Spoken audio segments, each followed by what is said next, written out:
Assistant Professor, Department of Civil Engineering from Walchand Institute of Technology, Solapur. Today I am here to give you a brief introduction to compression member for steel structures. At the end of this session, students will be able to understand what is the compression member and its behavior. They can classify the compression member. They will be able to know the procedure to calculate the design strength of compression member. What is compression member? Now, it is a structural member which is straight and subjected to two equal and opposite compressive forces applied at its end. The compression members are termed differently depending upon its position in the structure. Namely, column, sanction or post are the vertical compression member supporting floors or girders in a building. These members are generally subjected to heavy loads. The second compression member we can have is a strut. It is a compression member used in roof trusses and bracings. It is a small span and lightly loaded compression member. A strut may be continuous or discontinuous member. Compression members are actually more critical than the tension members, because if a slightly bent compression member is placed in a structure, it has the significant bending moment. So initial bending moment is introduced in the structure, which is equal to the load coming on the column into its initial lateral deflection. Whereas in tension member, it will try to straighten out. The columns are sometimes classified as long column, short column or intermediate column. The terms long column, short column or intermediate columns are relative terms as they are defined by the interpretation of their slenderness ratio. In generally, long column fails by elastic buckling, intermediate column fails by inelastic buckling, that is yielding and buckling, where EI changes continuously, and a very short column usually fails by crushing or yielding. Effective length of column is again an important criteria which depends upon its end condition. The form of a curve into which a compression member tends to deflect depend upon the mode of end fixtures. In each case, there is a portion of the length of a compression member which bends as if this has been a part of pin jointed end. End points of this portion of a compression member are the points of contrafracture, and the effective length of a compression member is the distance between these two contrafracture points, and it is derived from the actual length and end condition. So the effective length and the end conditions are mentioned in clause 7.2.2 and table number 11 of IS 800-2007. According to IS 800-2007, can be calculated depending upon its end condition. So here the end conditions are given. So a systematic representation is given with the diagram, and the end condition, that is the boundary condition at one end and at the other end, are mentioned here. So here a fixed end condition, this is the fixed end condition. So it is restrained in translation also and rotation also, whereas the other end is free to translate also and free to rotate. So here the effective length will be 2 times the actual length.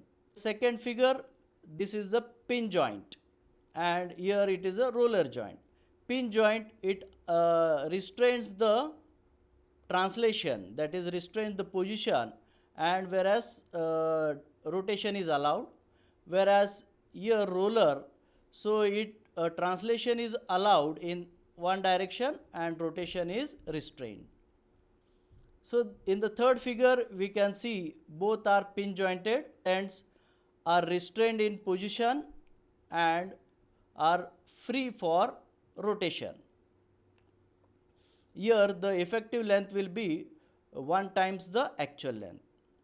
In this you can have the one end fixed, other is having a roller support. In this the effective length will be 1.2 times L, whereas this figure will be having one end fixed, other end pin jointed. Here the effective length will be 0.8 L, whereas this last figure having both ends fixed. So here at the both ends it is restraint for translation and restraint for rotation. So the effective length will be 0.65 times the actual length. Tenderness ratio. The longer the compression member, greater becomes its tendency of a member to buckle and will support smaller load. The tendency of a member to buckle is usually measured by its slenderness ratio. The slenderness ratio is the ratio of effective length to the appropriate radius of gyration. So here lambda is the slenderness ratio, KL is the effective length divided by minimum radius of gyration. And the minimum radius of gyration can be calculated by using this formula, that is under root I minimum divided by area of the member. To minimize steel requirement in column design so as to use the material at a great possible stresses, the slenderness ratio should be kept as small as possible. This can be achieved by providing the largest value of minimum radius of gyration or reducing the unsupported length. Buckling class. The classification of different section under different buckling class, that is class A, buckling class A, buckling class B, buckling class C or buckling class D, is given in this table from IS 800-2007. So it shows the graphical representation of various parts of rolled eye section, and here it shows the limitations, so which you have to compare, and depending upon the buckling axis, that is the weaker axis, so buckling class can be classified as buckling class A, B or C or D. So if we see the first figure and this first, here H upon BF, if it is greater than 1.2, and thickness of flange if it is less than 40, and if the buckling occurs about XX axis, then we have to choose this buckling class A. And for the same section, if the weaker section is about YY axis, then we have to choose as buckling class B. So likewise, if the thickness of the flange, if it is greater than 40 and less than 100, we have to check in this group. Same, if H upon BF, if it is less than 1.2 and TF is less than 100 mm, then we have to check this row in the table. So likewise we can classify.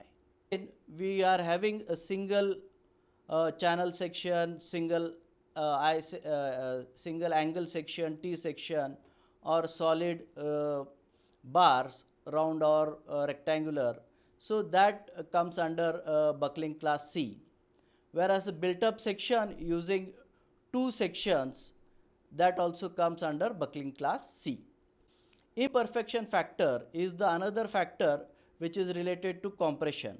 Hot rolled and built up steel members with cross sections commonly used for carrying axial compression usually fail by flexural buckling. The buckling strength of this member is affected by residual stresses, initial bow and accidental eccentricity of the load, and the initial imperfection of geometric cross section. To account all these factors subjected to axial compression, they are classified as per the buckling curves A, B, C or D. So the imperfection factor alpha is provided as per the buckling class. So here we can calculate the design compressive stress FCD for different buckling class, that is buckling class A, buckling class B, buckling class C or buckling class D, depending upon the slenderness ratio and yield strength of the steel, which is given in table 9A, 9B, 9C or 9D of IS 800-2007. So this first table is having the FCD, that is the design compressive stress for buckling class A. Here KL upon R, slenderness ratio, is mentioned in the left hand column, and the various grades of steels are mentioned along the rows, and the FCD, that is the design compressive stress, are mentioned according to this slenderness ratio. If the slenderness ratio is in between these two values, that is 30 and 40, then you have to find the value of FCD by interpolating it, linear interpolation method.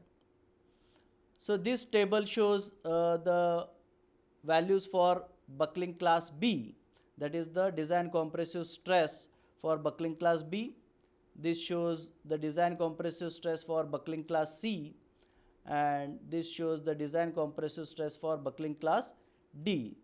So to calculate the design strength of compression member, these are the steps.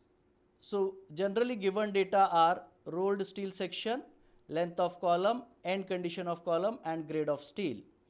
So first, the properties of given rolled steel sections are taken from steel table. Classification of buckling class is done, and as per IS 800-2007, according to clause 7.1.2.2, so we have already seen that.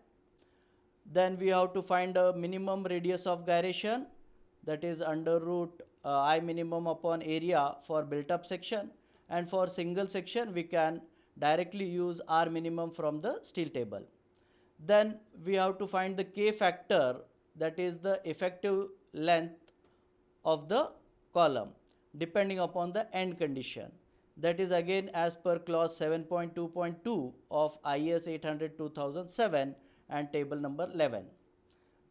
After that we have to calculate the slenderness ratio, lambda is KL upon R minimum, and we have to calculate the design compressive stress FCD based on buckling class and slenderness ratio and grade of steel as per clause 7.1.2.1. And then we have to find out the design strength, that is multiplying the design compressive stress with the area of that section. These are the references which I have referred. Thank you very much for watching my video.